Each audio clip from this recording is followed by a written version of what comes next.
بسم اللہ الرحمن الرحیم۔ گزشتہ دن انڈیا کے ممتاز عالم دین سید سلمان ندوی صاحب کا جب انتقال ہوا تو چونکہ انتقال سے پہلے تو جو ان کا جو نظریات ہے، جو عقائد ہے، جو ان کا جو رویہ تھا صحابہ کرام کے ساتھ، وہ سب کو معلوم ہے کہ اپنے آخری دور کے اندر انہوں نے صحابہ کرام کے خلاف بولنا شروع کیا، نازیبہ گفتگو کی، بالخصوص شیخین کے بارے میں، حضرت معاویہ رضی اللہ تعالیٰ کے بارے میں، حضرت ابو ہریرہ رضی اللہ تعالیٰ عنہ کے بارے میں، اور سب سے بڑھ کر حضرت عمہ عائشہ صدیقہ رضی اللہ تعالیٰ عنہ کے بارے میں۔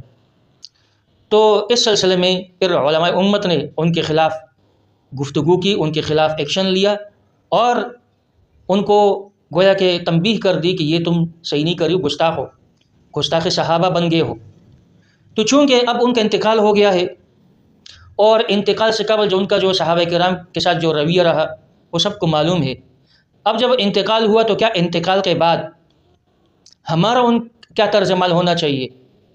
آیا اس کے لیے دعائے مغفرت کرے یا ان کی تعریف کرے، یا یہ ہے کہ اس کا احتساب ہو؟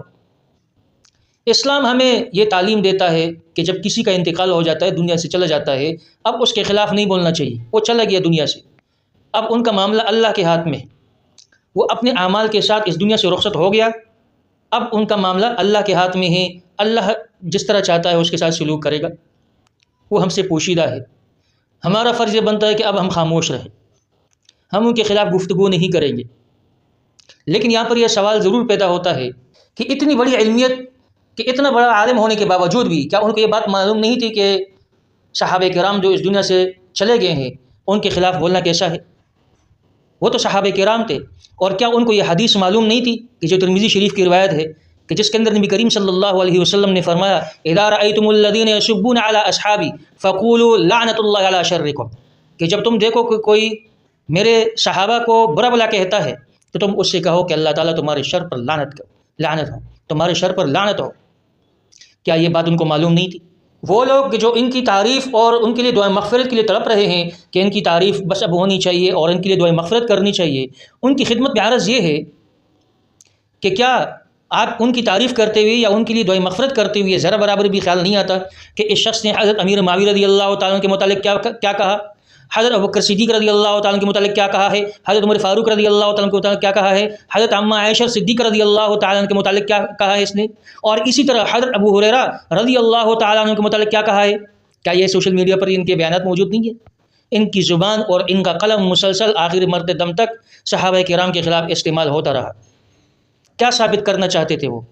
یہ رجوع جو سوشل میڈیا پر گردش کر رہا ہے اس کا کوئی اعتبار نہیں ہے۔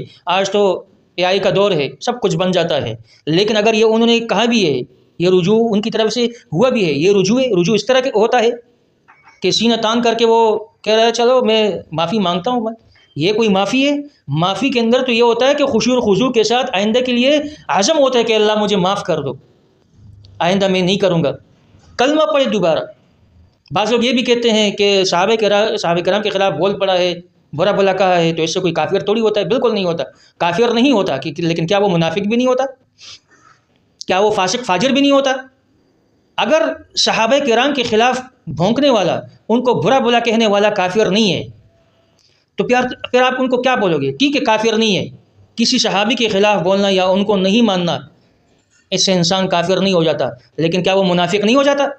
کیا وہ فاسق فاجر نہیں ہے؟ کیا وہ اس حدیث کا مصداق نہیں بنتا کہ جس میں نبی کریم صلی اللہ علیہ وسلم نے فرمایا کہ جب تم دیکھو کہ میرے کسی صحابی کو کوئی برا بلا کہہ رہا ہو تو تم کہہ دو کہ تمہاری شر پہ اللہ تعالیٰ کی لعنت ہو؟ کیا ان کو یہ آیت معلوم نہیں ہے کہ رضی اللہ عنہم ورضوا عنہ، کہ جس کو اللہ رب العزت نے اس سند سے نوازا، یہ اللہ تعالیٰ نے تمام صحابہ کرام کو سند دیا کہ میں ان تمام صحابہ سے راضی ہوں، کسی کی تخصیص یہاں پر نہیں کی اللہ رب العزت نے، اول سے لے کر آخر تک، یعنی حضرت ابوبکر صدیق رضی اللہ تعالیٰ عنہ سے لے کر ادنا سے ادنا صحابی تک جتنے بھی صحابہ کرام ہیں، تمام صحابہ کرام کو اللہ رب العزت نے اس سند سے نوازا، رضی اللہ عنہم ورضوا عنہ۔ کیا انہوں نے اس آیت کو بھی نہیں دیکھا اور صحابہ کرام کے خلاف بول پڑے؟ حضرت امیر معاویہ رضی اللہ تعالیٰ کاتب وحی نہیں ہے، ٹھیک ہے نہیں مانتے، لیکن کیا وہ صحابی بھی نہیں تھے؟ اتنا بھی شرم اور حیا نہیں آیا؟ اتنا تو مانتے ہو نا کہ وہ صحابی تھے، کیوں بولا خلاف؟ پھر حضرت ابوبکر صدیق رضی اللہ تعالیٰ عنہ، حضرت عمر فاروق رضی اللہ تعالیٰ عنہ، جس سے شیطان بھی ڈرتا تھا، کیسر اور کسرا ان کا نام سن کر کے لرز اٹھاتا، ان کے خلاف بھی بولا، اور پھر آپ لوگ کہتے ہیں کہ ان کی تعریف ہو، ان کے لیے دعائیں مغفرت ہو، کیوں؟ نہیں کرتے آپ خاموش رہو. یعنی گویا کہ کیا اتنے بڑے عالم ہونے کے باوجود بھی وہ ان بڑے بڑے صحابہ کرام کو ٹارگیٹ کر رہے ہیں، ان ہستیوں کو نشانہ بنا رہے ہیں، اور پھر بھی آپ کے دل میں ان کے لیے جو ہے نا وہ تعریف کے جو ہے نا وہ تمنا پیدا ہو رہی ہے کہ نہیں یہ بڑے بڑے زبردست آدمی تھے.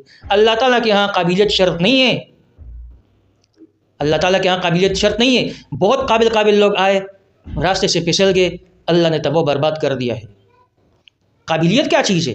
اللہ رب العزت سے مانگے کہ اللہ تعالیٰ آخر ان مرتے دم تک ایمان پر رہے، اور کوئی مجھ سے ایسا کام سرزد نہ ہو جائے کہ جس سے میرا خاتمہ خراب ہو جائے. اس نے وہ کام کیا کہ اس نے اپنا آخری جو دور ہے، اپنی آخری خاتمہ خراب کیا. تو ٹھیک ہے، وہ چلا گیا اس دنیا سے، نہیں بولنا چاہیے، اپنا طرز عمل اس کے اندر یہ ہو کہ سکوت کرے. لیکن یہ سوال ان سے تو بھی کرنا چاہیے تھا نا کہ جو صحابہ کرام جو اس دنیا میں نہیں ہے، چلے گئے، کیوں بول رہا ان کے خلاف؟ آپ کو اس سے ملتا کیا ہے؟ آپ کو کیا ملا سوائے اس سے کہ امت کے اندر آپ نے انتشار کو پیدا کر دیا؟ وہ لوگ جو واقعتاً صحابہ کے دشمن ہیں، آج وہ بھی ان کے دفاع میں آ گئے ہیں، اور وہ سینہ تان کر کہہ رہے کہ دیکھو ہم تو بولتے تھے کہ یہ ایسے ایسے ہے، اور ان کی کتابوں میں لکھا ہوا ہے، دیکھو وہ سنی عالم ہے، وہ خود بول رہا ہے.